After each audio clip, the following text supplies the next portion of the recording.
This is CBC Here and Now.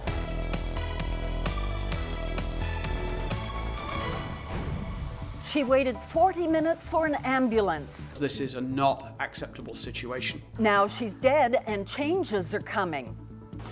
A labor dispute at Country Ribbon Chicken is broiling. If you don't accept this, here's the consequences. One of which could be, what's for dinner?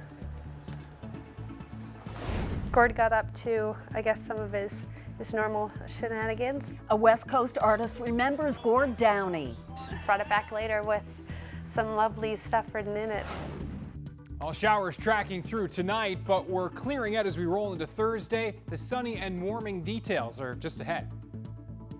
Our top story tonight, another person is in need of an ambulance in Happy Valley Goose Bay had another extraordinary wait to get one. The family of a 74-year-old woman who died yesterday says it took more than 40 minutes for an ambulance to respond. And as Here and Now's Bailey White reports, after continued problems with the ambulance service, the health minister says he has no confidence in the private operator there. It's a story that's become all too common in Happy Valley Goose Bay. A call goes out for help, then another and another. The family of a woman who died yesterday said they called repeatedly for an ambulance, even sent somebody out looking for one before finally it showed up 40 minutes later. The health minister says enough is enough. A 5-month review of the service showed that half the time there was only one vehicle on the road, even though Labrador Ambulance Service is paid to operate two. Just last week, Haggie said that could not be allowed to happen again, but then it did. Yesterday I was advised that the operator again was not compliant with the requirement to have two ambulances available, and there was an unacceptable delay. The health minister says he's lost faith in the contractor, and so he's asking Labrador Ambulance Service to step aside and sign over responsibility to Labrador Grenfell Health, who would run the ambulance service at least until the department can come up with a long-term fix. My prime aim at the moment, as I've said from the get-go, is to make sure there are two frontline ambulances 24 hours, 7 days a week in Goose Bay for the people who may or may not need it. So if the operators choose voluntarily to assign the contract and sign it over to Labrador Grenfell, that is the easiest and quickest fix to make sure the people of Goose Bay get what they need. So while officials try to come up with a plan, Haggie says reinforcements are on the way. An ambulance is coming over the highway from Western Health, and extra paramedics are being flown in. As for who will run the ambulance service in the long term, that hasn't been decided. Our calls and emails to Labrador Ambulance Service have gone unanswered. Bailey White, CBC News, Happy Valley Goose Bay. There's more tonight on the fuss brewing between a large chicken supplier in this province and its employees. The union that represents close to 300 workers at Country Ribbon is firing back at the owner for trying to negotiate directly with workers. And as the CBC's Fred Hutton tells us, it's not just the union that's concerned about a possible labor dispute. Two piece dark meat fries.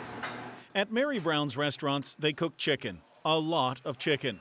The national chain has 38 locations in this province alone, and they get the majority of that chicken from one supplier, Country Ribbon. So we currently have 38 stores in Newfoundland and Labrador, and we purchase annually approximately 1.1 million kilograms of chicken from Country Ribbon every year. How many chickens is that each week? We're looking at somewhere around 14,000 chickens each week. Daryl Dirtle is the lead regional training director with Mary Brown's. The possibility of a labor dispute at the province's only chicken supplier has left his company scrambling. Getting that supply right now is our number one priority, and we made great headway in the last 24 hours, and I think we'll be good, and our franchisees and corporate stores will be pleased with the outcome. While restaurants like Mary Brown's are trying to figure out where to get chicken if their supplier is out of commission next week, the union that represents the 300 workers at Country Ribbon is trying to salvage a deal. Take it or leave it. On Tuesday, the CEO of Country Ribbon sent a memo directly to employees outlining reasons for wage offers and changes to working hours. That memo also spoke about the uncertain future of the facility if a deal is not accepted. Our members are committed because they don't want to lose their jobs. However, this individual from outside Newfoundland and Labrador figured he was going to come in here and bully frontline workers into accepting his way or no way. That's just not on. Jerry Earle is still optimistic that a deal can be reached to avoid a labor dispute. At Mary Brown's, they're not taking any chances. They're already contacting suppliers from out of province, so business here won't be interrupted. For Here and Now, Fred Hutton, CBC News, St. John's. The province is looking for ways to revive an old program that turned roadkill into food and money for charities. For decades, moose killed on roads or by wildlife officers were given to charities, but that practice was canceled nearly a decade ago after the Auditor General raised concerns about food safety and government liability if someone became sick. The province's Fisheries and Land Resources Minister says it's a shame hundreds of moose end up in landfills every year, and he's looking for a way to turn them into meals again. There are a lot of animals in Newfoundland and Labrador, a lot of moose, a lot of big game animals that right now are headed to a landfill site. And I've often thought maybe there might be a better use for those animals. I asked my department and I asked others to have a look at that whole issue to see if there's an opportunity to make better value, good value from those animals. Well, Jerry Byrne is right. There are a lot of moose in our province and also a lot of hunters. And you may not like the cold, but for people who are out to get their moose, it's better to have low temperatures, right? Absolutely. Right. And Ryan, you're going to make some of those hunters very happy, aren't you? Yeah, that's right. Well, it's been a great couple of mornings for sure. Very frosty this morning. Did you have to scrape the windshield this morning?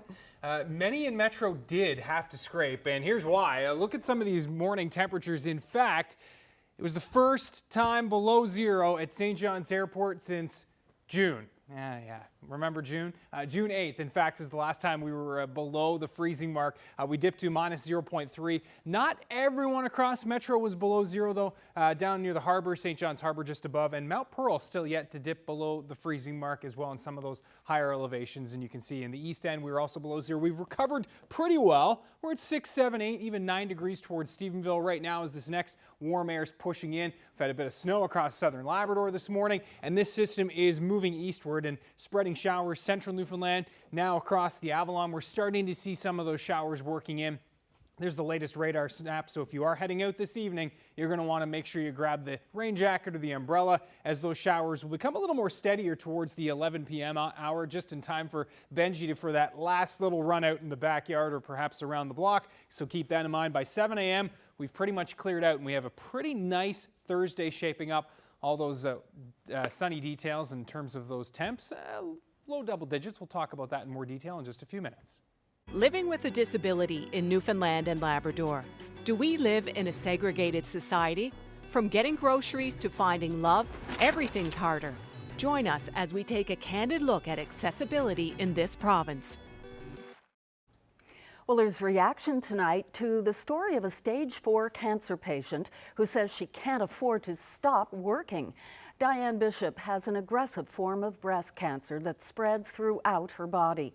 Here now's Carolyn Stokes spoke with the Canadian Cancer Society today. Carolyn is joining us from our newsroom. So Carolyn, what did they say about Diane Bishop's situation? Well, Debbie, they say that it's much more common than it should be.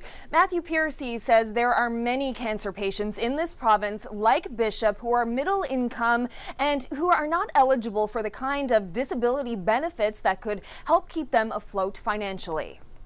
We see a lot of people here at Daffodil Place that are going through a similar situation where, you know, they are making middle income, they're traveling in here, so if you're in here, you're not having that income, you're going to have to stop working, whether it's at a fish plant, or store, or wherever your employment is, that's going to have to stop, so you're in here getting your treatments.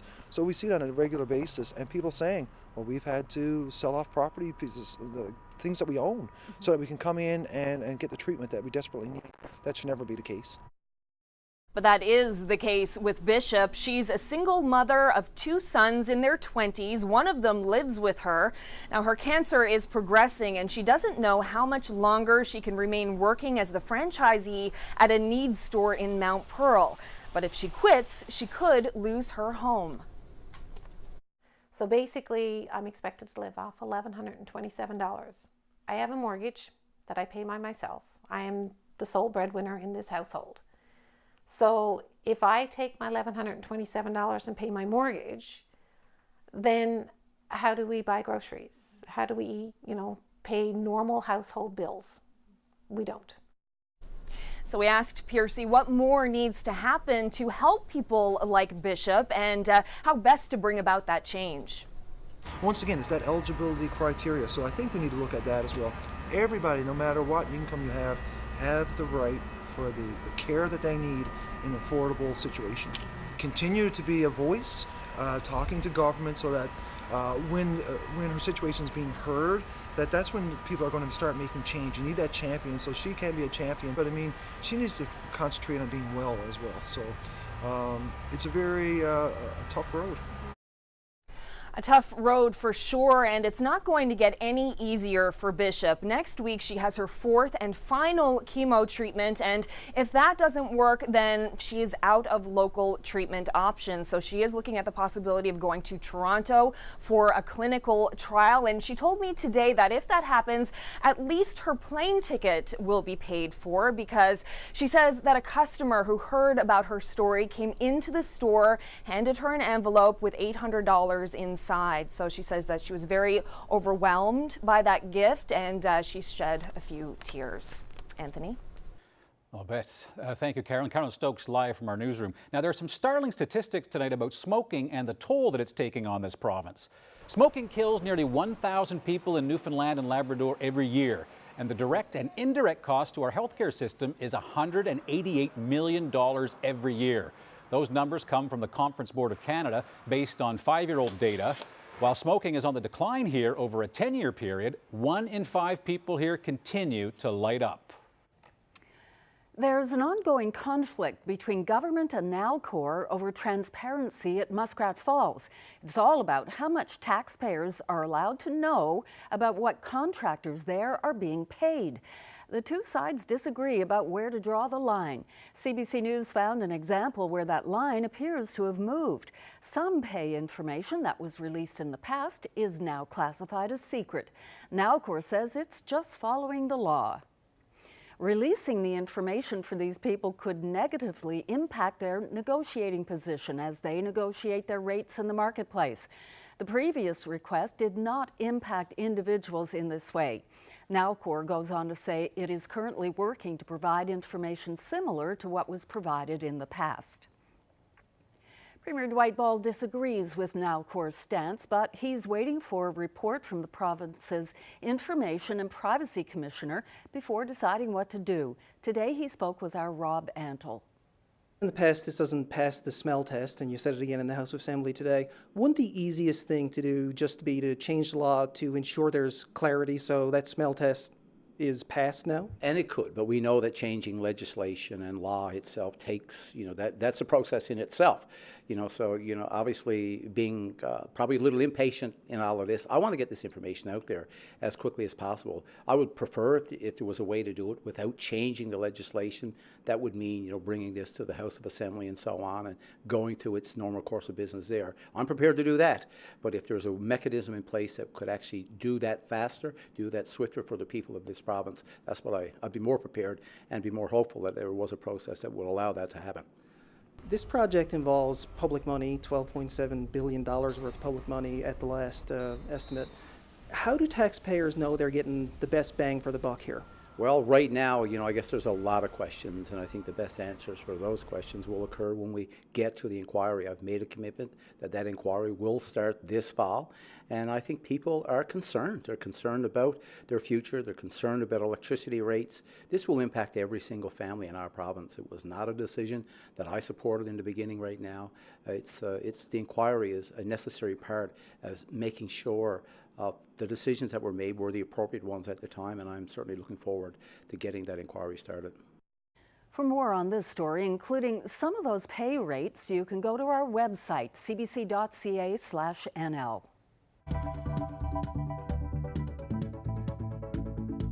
Some of the best women filmmakers in the world and some of the best films in the world are in St. John's this week. Coming right up after the break, we'll take you to the red carpet premiere of the St. John's International Women's Film Festival.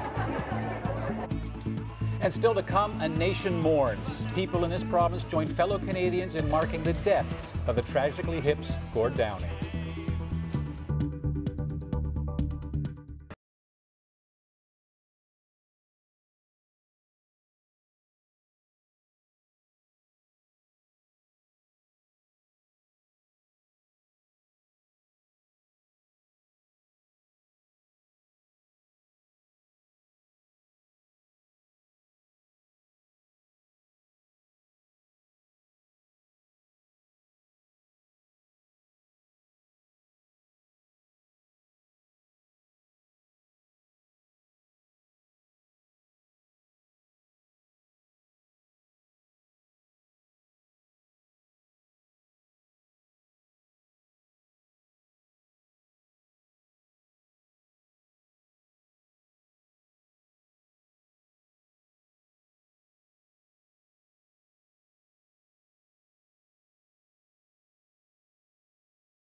Welcome back to Here and Now. And right now, female stars of film and television are walking the red carpet in St. John's. The 28th annual St. John's International Women's Film Festival opens tonight. And with the recent news about Harvey Weinstein, everyone is talking about women in film. Here and Now, Zach Gowdy is there and joins us live. Zach. Yes, there's a great crowd and a touch of glam at the Cineplex Theaters in St. John's tonight, the 28th annual Women's International Film Festival. This festival now the second longest running women's film festival in the world. A tremendous distinction, and everyone here tonight is excited about it. Joining me to talk about it, Nicole Boggin, a festival coordinator, program coordinator this year, and Aaron Carter, one of the stars of tonight's opening night film, Suck It Up. Guys, thanks a lot for joining me. Thank you. So Nicole, please take it away. Tell us about some of the things we can look forward to at this year's festival. Oh my God, there's so much. Well, Suck It Up is happening right now, shortly, but tomorrow we're going to have a lunch with the filmmakers at one of our lunch panels, which is one of our industry events, and Aaron will be there talking a little bit about the making of Suck It Up, and that's going to be awesome. We have a bunch of different panels and industry events planned for the week. And in terms of screenings, I'm really excited about Wexford Plaza and Porcupine Lake. Porcupine Lake was just premiered at TIFF, so that's awesome. There are docs, comedies, dramas, films of every stripe, and so many different industry events for people to participate in. Yeah, absolutely. On Sunday, we're going to have our face-to-face pitch session 2, which is an opportunity for people to come and pitch their projects and things like that to like industry leaders. So that's something that we're really looking forward to as well. Huge opportunity for anyone who wants to get into any aspect of film. Really. Absolutely, yeah. Wonderful. Yeah.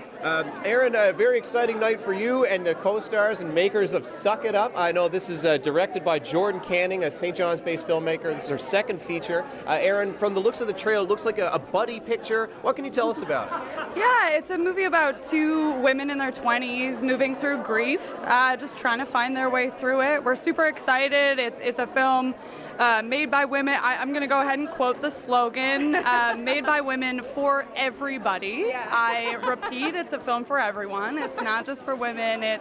It's got lots of laughs, hopefully a few tears. It's going to be a great time. You were telling me earlier, from Calgary, you've worked in LA, now based in Toronto, and this is your first time here in Newfoundland. What are your impressions of this great festival so far? Oh my gosh, already so far, it's so supportive. We love it when people come out, obviously, audiences show up. This is so spectacular. I'm sure everyone can see behind me, there's huge support. This is night one. I mean, we're just super excited. Now, I have to ask you both about the controversy that's really been in the news a lot this week with Harvey Weinstein. There's been so much talk about issues with women, with harassment in the world of filmmaking. I just want to ask you both, what kind of discussion do you think that's going to generate in a space where you've brought together, again, women filmmakers from all parts of the industry, from all over the world, right here in St. John's? How do you think the Harvey Weinstein controversy is going to play out here at the festival? I mean, I will say, I think the one thing that it is really bringing up for me is that stories do make a difference. It took one woman to tell her story that was immensely courageous, and it has made an unbelievable difference. Look at how many people have come up after that, and that's what films are. That's what a simple article can do, and I think that's the most important thing that I've taken from it, is that we can make change just as one human telling our stories. It's huge, huge. Absolutely. Yeah, and I think it also kind of draws attention to the importance of having events like this, where we are showcasing, again, like the stories of women, the work of women who are in film, but also facilitating opportunities for women to kind of connect with industry professionals and things like that, and kind of see that, you know, they can be directors and they can be producers and they can kind of make change in the industry from like the top down. So this is the right event at the right time. As we 5 exciting days, thank you so much for joining me. Thank you so much. And remember, you can check out all the details online. St. John's International Women's Film Festival. Look for it. It's going to be a great event. Reporting live at Cineplex Theaters, I'm Zach Gowdy for Here and Now. Now, that outrage that Zach was talking about at the Women's International Film Festival over Harvey Weinstein is also on the mind of Newfoundland actor Susan Kent. Now, this week, the star of 22 Minutes shared her experiences with sexual harassment in the workplace and is encouraging women to stop letting it go. week, Harvey Weinstein, a powerful man in a powerful job, was accused by infinity women of sexual everything. You already know the infuriating story. We watched some really courageous women step up and talk about men who abuse their power, men who feel entitled to rub their employees like a genie lamp. And I'd like to add something else to the discussion, because it's not just men in power that do this. I'm a woman on a national television show. I'm no Marilyn Dennis, but it's still arguably a position of power. I sat in a chair getting my hair done for a show, and the man doing it reached down and grabbed my breasts. Now, I was wearing a padded bra, so the joke's on him. But I can style these myself, thanks. Another time we were taking pictures with audience members, and a man grabbed my bum. Not only did he assault me, but he really ruined the photo. The point is, in both these cases, I would have been considered the one in the power position, but I felt stupid, humiliated, and I didn't want them to suffer the shame of being called out, so I let it go. I let it go. And women have been letting it go since the dawn of time. Why do you think every woman in a medieval painting is rolling her eyes? And many of you have let a hell of a lot worse go. What I'm saying is that it's not just guys with big jobs and big egos. It's an epidemic of certain men feeling like they have a right to put their hands on us, to expose themselves to us, to help themselves to us, and it has happened to every woman I know. And I bet if we broke out a few boxes of wine and started to bro down with the women in the audience, you'd have stories too. It's the perverse culture of Hollywood that got us talking, but it's a perverse culture, full stop. So I have to do my part. I have to not let it go anymore, and I encourage you to do the same. I know it's hard. And so to the men using the brain between their legs instead of the one in their head, you must stop. And if you don't stop, we will stop you. Because women show up for each other. There's power in numbers, and together we're ready to make some noise. Shh, don't actually make noise. It's union rules. We can't pay you. Wow, it's incredible to see a comedian actually talk about something so serious, very, very powerful. Yeah, powerful and wrapped in a bit of humor, but the point was unmistakable. Yeah. And as we've heard all week, there are a lot of men saying it's a men's problem as well. So the conversation is definitely underway, and I think it's going to continue. Don't put up with it. Up next, a sneak peek at a special series about Iceland planned by our colleagues at CBC Radio's The Broadcast. Host Jane Adey follows a delegation to Reykjavik searching for insight into the cod fishery over there.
This weather update is brought to you by the Take Charge Business Efficiency Program. Over 400 businesses have saved energy and taken charge of their bottom line. Find out how you can too.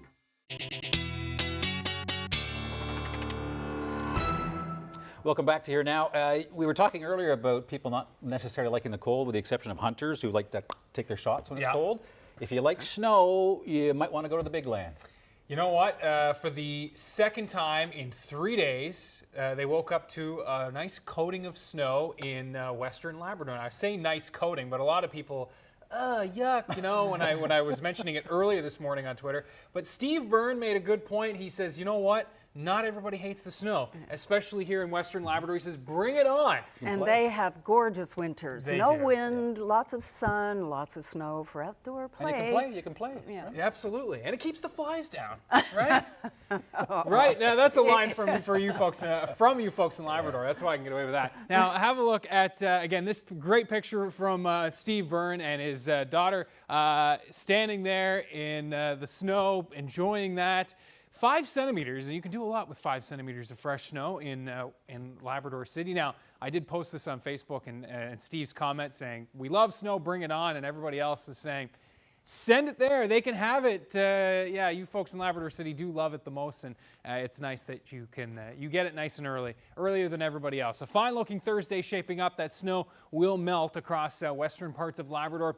Showers moving back in for Friday. We'll mix with some flurries in through Labrador. And a weekend cool down where we will not only see flurries in the mix for Labrador, but also for Newfoundland. And in fact, much of Newfoundland could see a little taste of, at least a taste of some flurries as we roll into the weekend time period. More on that coming up. So current temps, you can see where we've warmed up from that early frosty start, especially across central and eastern parts of Newfoundland. Winds have shifted and they're from the south, and that is allowing those warmer temperatures to flood back in. You can see where we've got showers moving in from west to east, and the latest radar shot shows we're still seeing some showers over western Newfoundland and across the east, where we're seeing those showers across the Burin and Clarenville really starting to work in there. A couple of spits over the Avalon. Those will increase through this evening.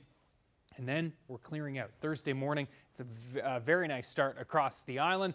Labrador, we will see some clouds and some showers building into Labrador City through the afternoon and evening hours. Labrador City, Churchill Falls staying dry in Happy Valley Goose Bay until the evening and overnight hours. And then our next line works through Newfoundland through the day on Friday. So get out and enjoy the nice Thursday because, yeah, things will start to dampen up again from west to east today on Friday. More of a mild start for sure. We're really not much near the freezing mark except for central Newfoundland tomorrow morning, so certainly not as many wind chills to scrape. -2 for overnight lows in much of Labrador. Look at these temperatures tomorrow. We're talking about 9, 10, 11 to 12 degrees. And again, the warmest temperatures likely from Grand Falls, Windsor towards the Humber Valley. Some double digits up the west coast. Bit of cloud cover along the northeast coast and up towards the coast of Labrador. Some late afternoon mixing for Nain. Showers for Labrador City, so yeah, bye-bye to any of that snow. And that poor snowman is going to take a bit of a hit in Steve Byrne's front yard by the looks of things. There's a quick look at Friday, and again, we will have more detail on this coming up. Temperatures in that 10 to 14 degree range with those showers marching in. Now, Weather Word Wednesday. We started this last week, and we've got one for you again this week. Tished. Tished, what in the world does that mean? From the Newfoundland Dictionary.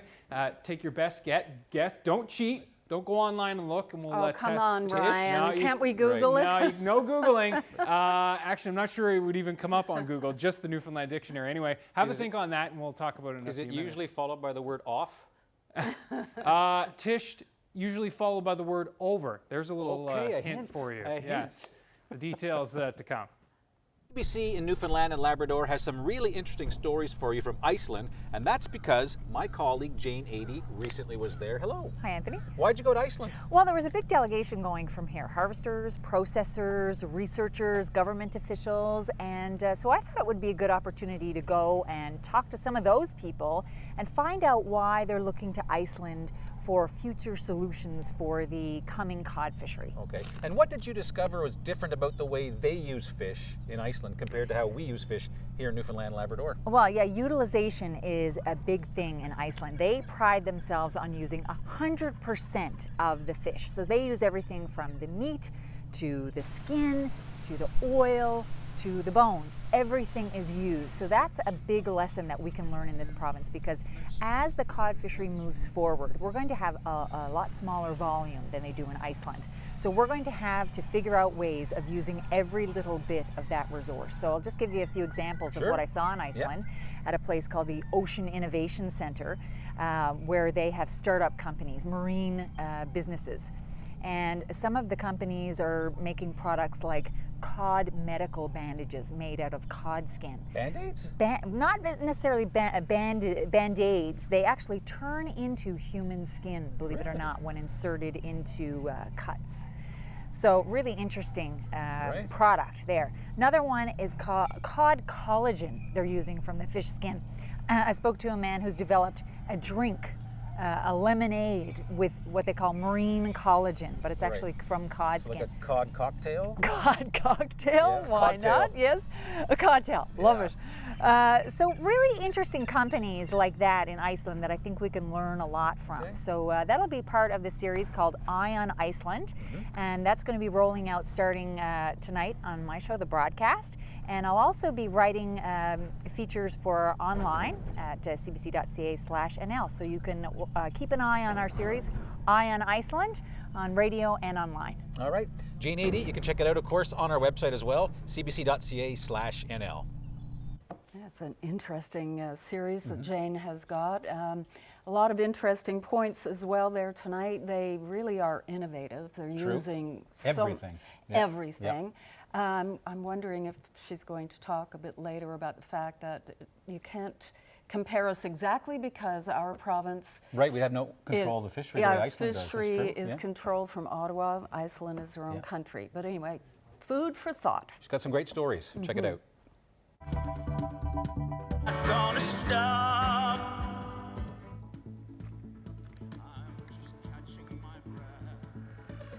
Fans across the country are grieving the death of Gord Downey. Up next, some Newfoundlanders pay tribute to the singer-songwriter.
The man who never gave up on himself and the woman who refused to let him.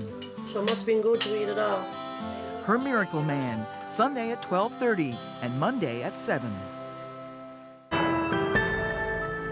Well, it was inevitable that this day would come, but Gord Downey's death is still a shock. Fans here, across the country and beyond, are grieving his passing collectively, and tributes are pouring in from the Prime Minister to fellow musicians to everyday fans. Tom Powers, a Newfoundlander and the host of Q, the national arts magazine show on CBC Radio, and he joins us from Toronto. So Tom, did you ever get to meet or interview Gord Downey?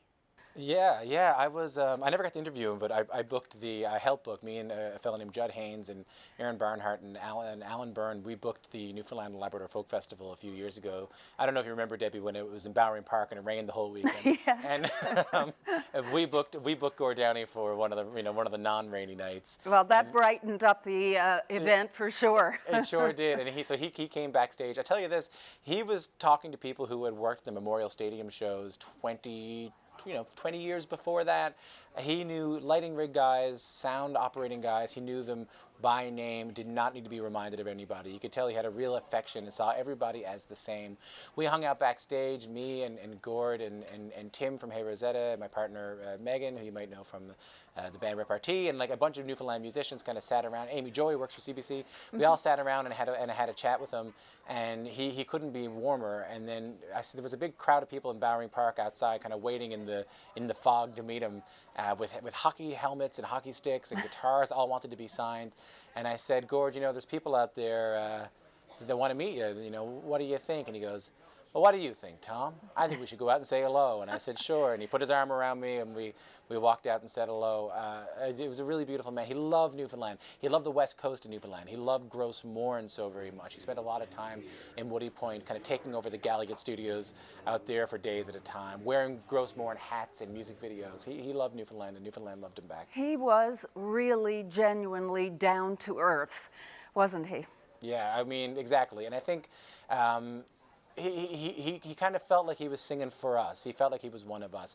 I've often called the Tragically Hip Canada's local bar band because they were the greatest bar band, like just best ever kind of like Thursday night Rose and Thistle rock band ever, who happened to have this once in a generation poet as their lead singer, which brought them to a new level. And he sang deep, sometimes abstract poetry for the masses, and he never doubted that anyone could understand it. He never had to dumb down his message, because he always considered everyone to be on the same plane, that he could sing what he sang, and that he could say the words he could, and he could give the messages for everybody. And I think what proves that was successful is that when you look at that last show they did in Kingston, the Tragically Hip, almost 50% of the country watched that show.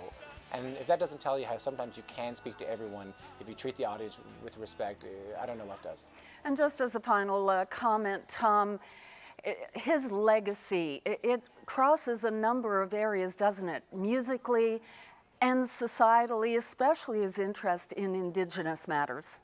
I think for sure. I think a real waking moment, which probably should have come a long time before, but was in a moment in his last show with the Tragically Hip, and he said, Canada is reflecting on the last 150 years, and that's fine. I'm not really interested in the last 150 years. What I'm interested is what we can do in the next 150 years. And the Prime Minister was there wearing a Tragically Hip t-shirt, and I think Gord recognized, or he said afterwards to Peter Mansbridge, I recognized there were a lot of people listening to me in that moment, and I could kind of say whatever I wanted.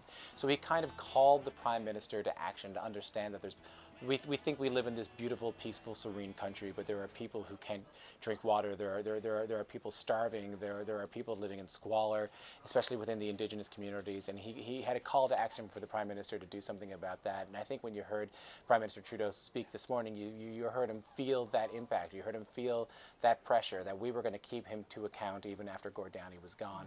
I think that he has used his voice more effectively, and more importantly, gave a template for those who have a voice on how to use it. It's a powerful message, and I can't even begin to think what this country is like without Gord Downey in it. Well, thank you so much for joining us, Tom, and for your reflections on Gord Downey's passing. My pleasure, Debbie. Thanks a lot. Well, as Tom Power mentioned, Gord Downey loved Newfoundland, and especially places like Woody Point and the Galliot Studio. That's Jennifer Galliot's studio, and she joins us from Corner Brook. So Jen, you met Gord Downey when he was at the Woody Point Writers Festival a few years ago. Why was he there? We had him in as a frontliner for our festival, and he came down and played 2 nights with Josh from the Sky Diggers, and came down with all of his family, and yeah, just had a wonderful week. So did you get to spend much time with him? Yeah, him and his family kind of used my shop as a clubhouse of sorts, I guess. They were there most mornings before I got there. And I understand it was kind of open late hours as well. Tell us about that. Yeah, after 9 o'clock in Woody Point, there's nowhere to eat. So after one of the shows, I opened up the shop, and everybody jammed late into the night, and I made people food, and yeah, it was just a really lovely experience. That sounds lovely.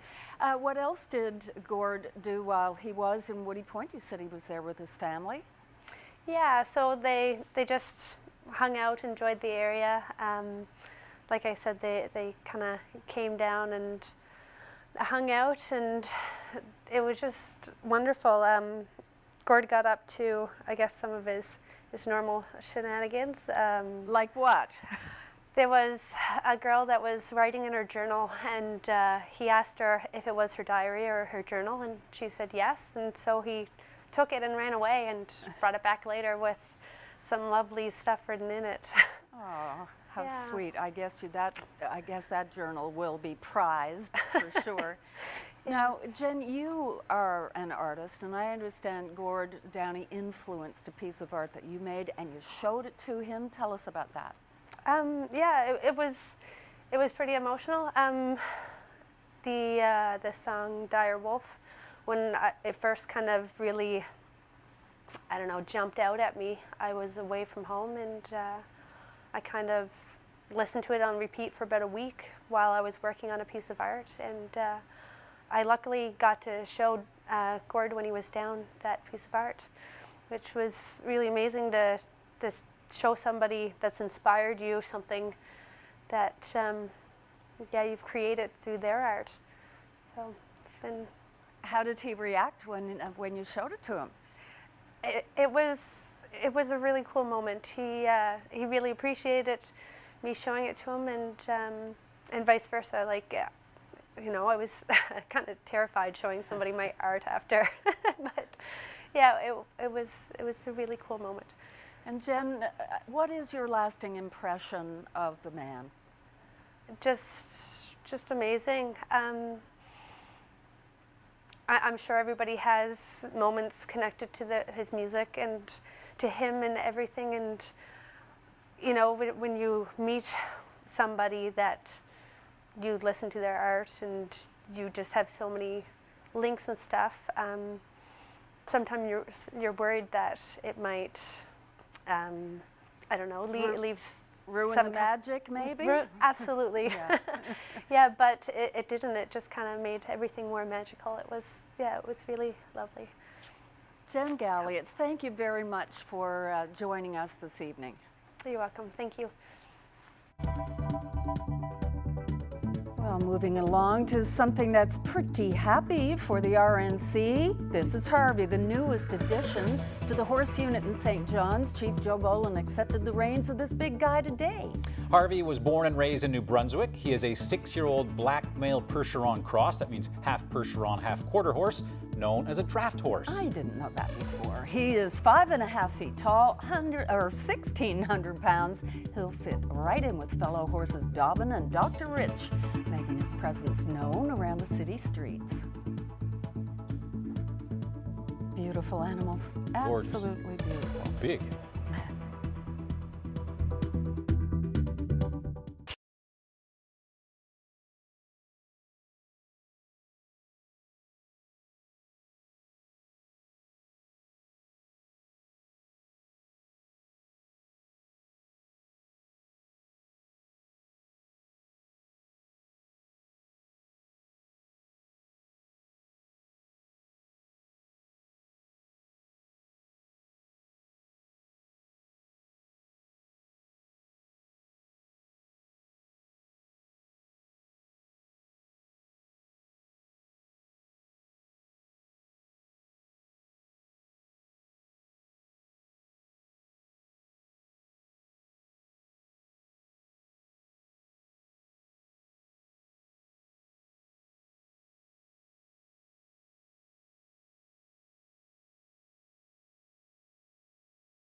Let's meet our young athlete of the day. This is Braden Norman of Marystown, who's 7 years old.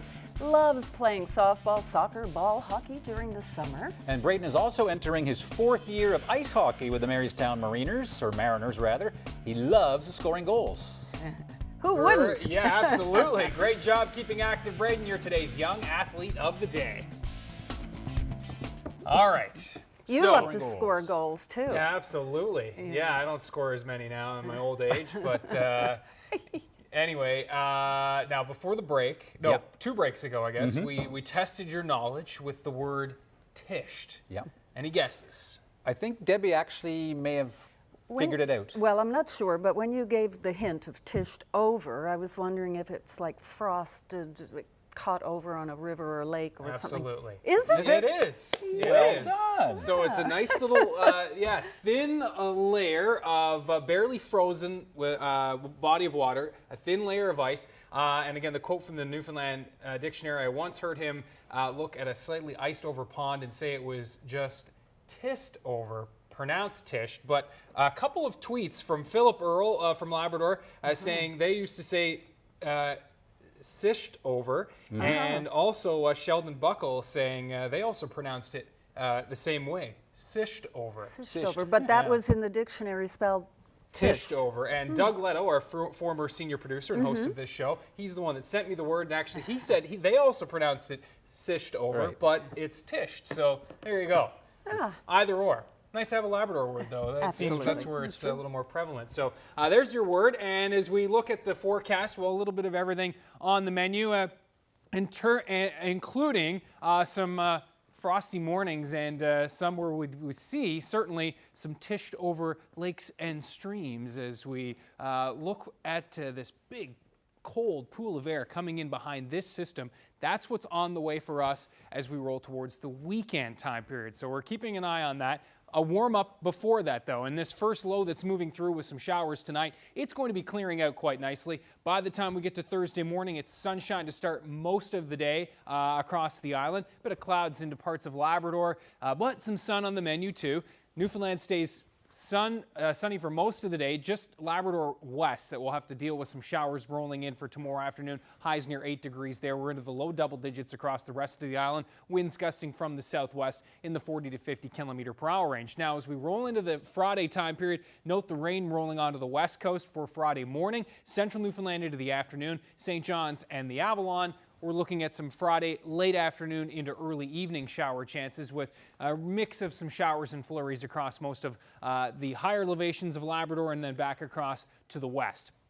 10 to 14 degrees, though, across Newfoundland on Friday. Now, watch your timing here. This system will start to clear out through Friday night, but some very cold air, again, coming in behind this. Winds shift to northerly. By Saturday morning, we're looking at wet flurries mixing in along the west coast of the island and the possibility into the afternoon and evening and overnight hours as temperatures still pretty much near 6 degrees for the afternoon, then start to fall, that we could see some flurries mixing in for central and even eastern Newfoundland by Saturday evening into the overnight as well. There are your temperatures, again, low single digits in Labrador as well. And watch the forecast model, even picking up on some of these flurry chances. There it is for the northeast coast.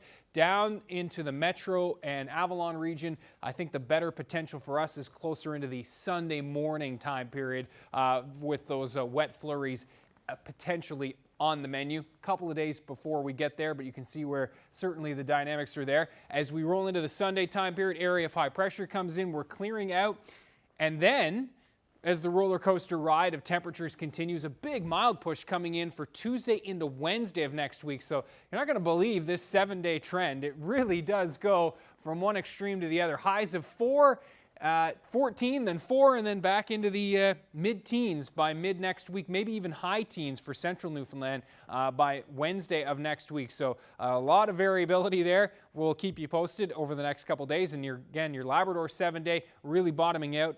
Highs near the freezing mark on Saturday in Lab West. Double digits by mid-next week. Thanks very much, Ryan. And it is time to look at this national news story tonight. It comes out of Quebec.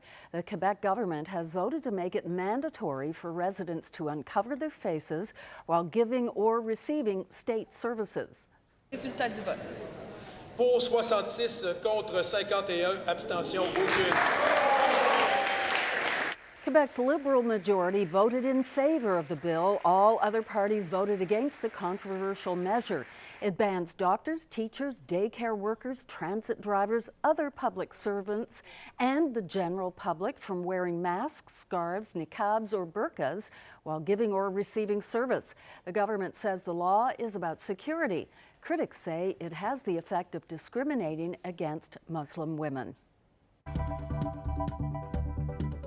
All right, another question for you. Where in the world is Mackles Lake, Newfoundland? Well, a little clue, northeast central, but what community is it closest to? That's the question I'll ask, and we'll reveal after the break.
All right, our beautiful viewer picture of the day, Mackles Lake. Any guesses?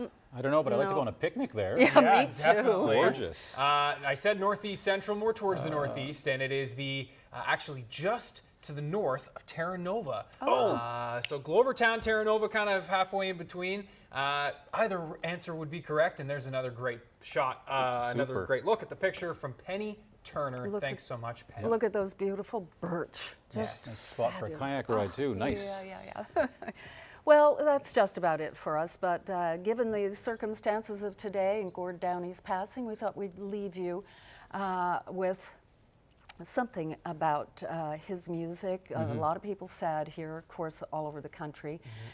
It's starting to sink in. It is. As Tom Powers said, one of the best bar bands in the country. We're going to leave you with Hey Rosetta, though, performing one of the hip's most popular songs. We'll see you tomorrow. Good night.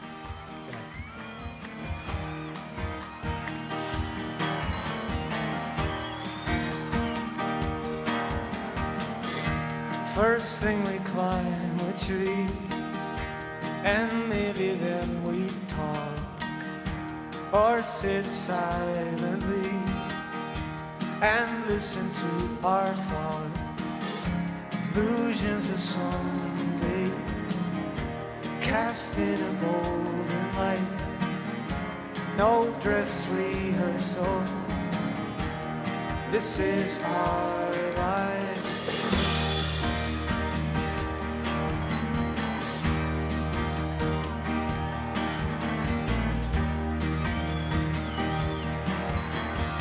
Sing along. And it's when the